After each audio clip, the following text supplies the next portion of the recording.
Ubod. Makaradol, Fred Padernos. Istorya Pakaradol! Nagkalampagan at pumalag ng bunggang-bungga ang magkapatid na mga senator judges na sila Senator Alan Peter Cayetano at Senator Pia Cayetano. Dahil ito sa lumabas na balita ngayong linggo na ang National Bureau of Investigation ay bumuo na ng isang task force na mag-iimbestiga sa umano'y anomalya sa naganap na 2019 Southeast Asian Games na ginanap ito dito sa ating bansa, particular sa New Clark City Athletics Stadium sa Tarlac.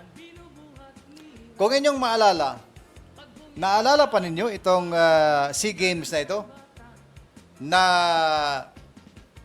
naging kontrobersya noon dahil sa mahiwagang kaldero, ang tinatawang cauldron.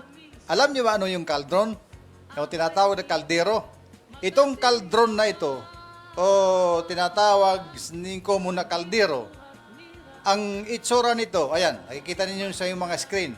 Parang higante ito, o ayan o, nakikita ninyo sa inyong screen.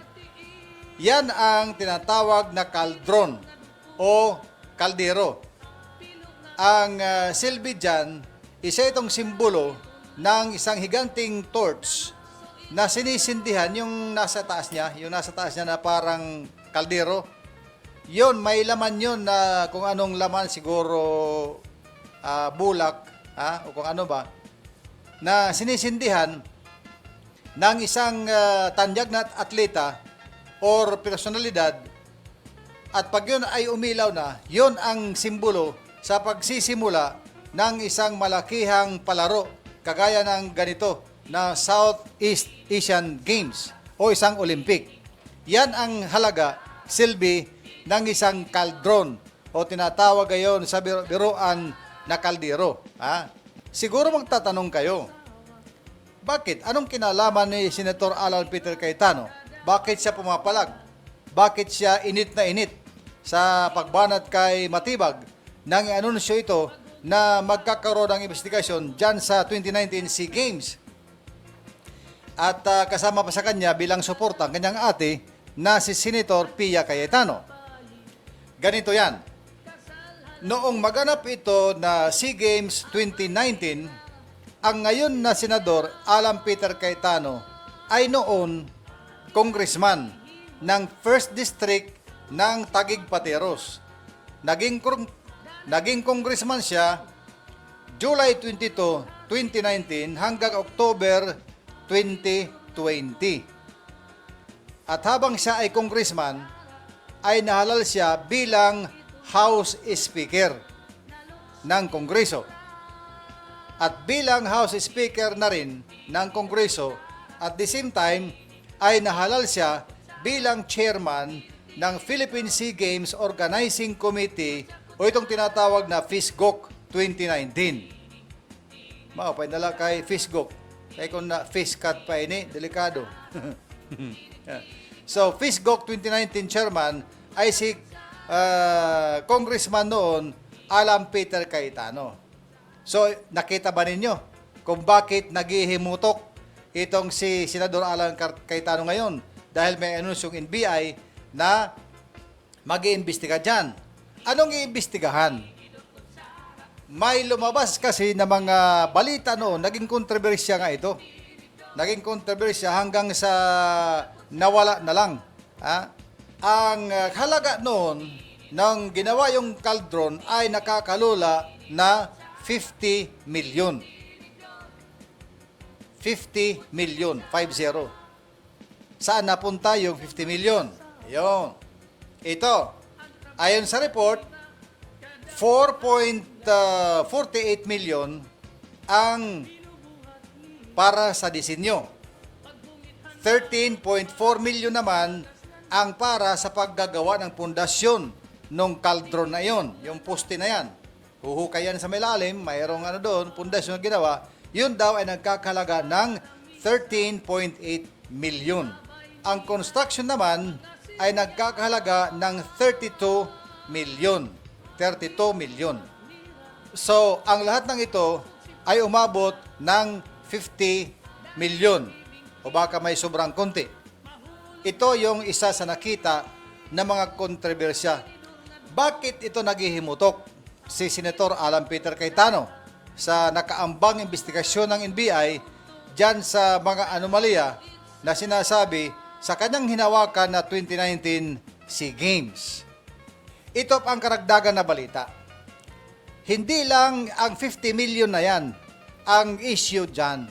Ang kabuuang budget ng 2019 SEA Games ay umabot ho yan ng tumataginting na 6 billion.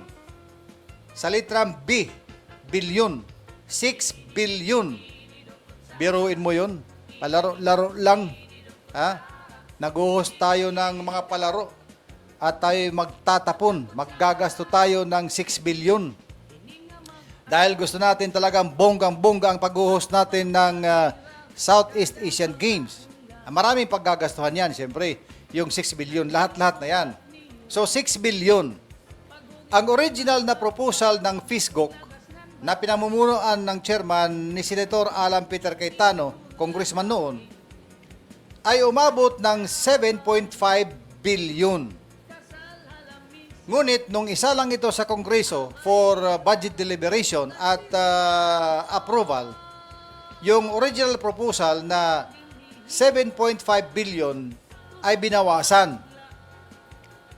Inaproba lamang ng Kongreso ay 5 billion. Ngayon, nung ma-aproban yung 5 billion, sa tingin siguro ng administrasyon noon ni Pangulo Rodrigo Roa Duterte ay kulang ito. Baka humirit pa si Mr. Cayetano na Mr. President, dagdagan natin ito, mukhang kukulangin ito.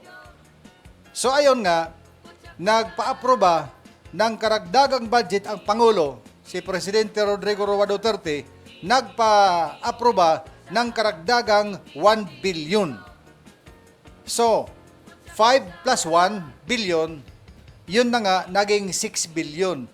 Yun ang halaga ng pera na ginasto dyan sa 2019 Southeast Asian Games na nagkakalaga ng 6 billion na napupuno na mga kontrobersya na mga isyu na hindi na nasagot hanggang ngayon.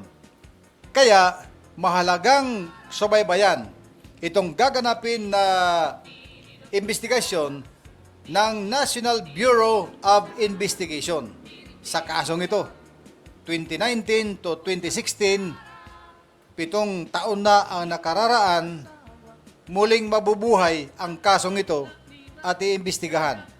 Yan ang ipinaghihimutok ni Senator Alan Peter Cayetano kung bakit ito binubuhay ngayon sa gitna ng impeachment at sa gitna ng nalalapit na pag-testify ni Matibag sa impeachment trial court. Ang tingin ni Senator Judge Alan Peter Cayetano at ng kanyang kapatid, Senator Pia Cayetano, ay gusto daw ni Matibag na i-intimidate ang dalawang Cayetano upang hindi makapagtanong ng mga matitinding tanong, cross-examination or tanong laban kay Matibag. Pero ayon sa kanila, nila Cayetano, hindi sila magpapatibag or magpapatinag dyan sa tinitingnan nila na parang intimidation laban sa kanila. Tuloy pa rin daw ang kanilang mga pagtatanong ng mga matitinding tanong kay Director Matibag sa panahon na sumalang ito bilang testigo sa nalalapit na July 20 impeachment trial. At yan ang ating isa pang makaradol na balita sa araw na ito. Abangan ang mga susunod pang mga makaradol na balita. Dito lang yan, tutok tayo sa Radyo Abante SJTV. Tinig-tinig dong, kutsa-kutsara.